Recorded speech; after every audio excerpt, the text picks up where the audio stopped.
A 27 years old male present to the urology for investigation of pyelonephritis.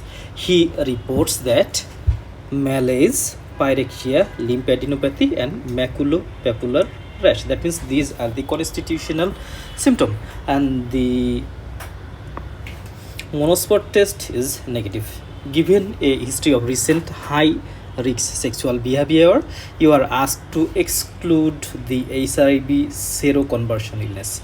So, what is the most likely appropriate investigation? So, you are suspecting that the patient undergone the high risk sexual behavior, and you have to exclude the HIV seroconversion illness. And the presenting feature is malaise, pyrexia, lymphadenopathy, and maculopapular rash.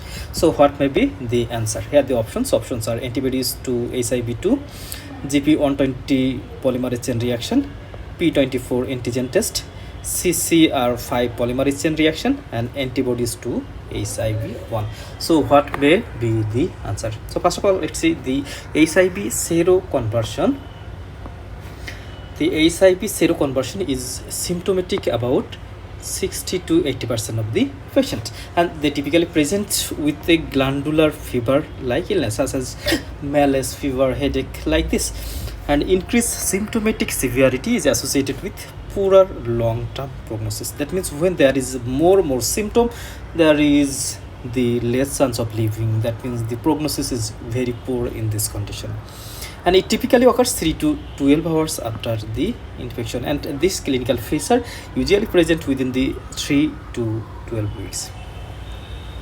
Now the features of the human immunodeficiency virus infection, they are sore throat, lymphadenopathy, malaise, myalgia, arthalgia. That means they are the really constitutional symptom, they are not the definitive symptom.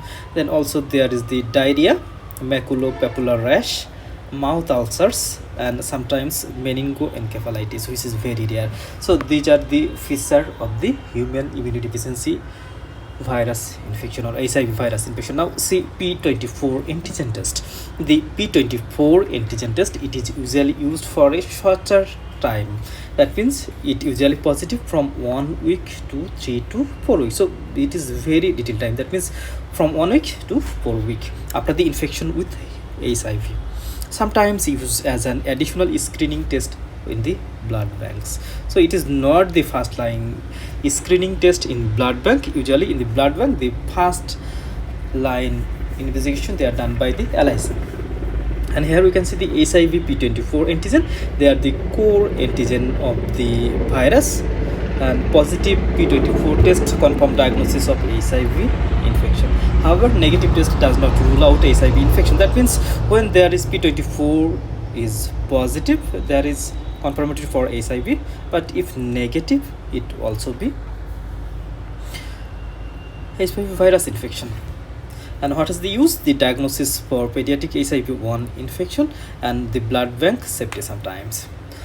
So now what test we should do in case of the shorter period of time? Here we can see there is recent high risk sexual behavior. That means within very short time, and there is the constitutional symptom, which is the malaise, pyrexia, lymphadenopathy, and maculopapular rash. So constitutional symptom and very recent time, we should go for P24 antigen test, and it is usually done within the 1 week to 4 weeks. But other tests usually they require about 6 weeks or sometimes 12 weeks.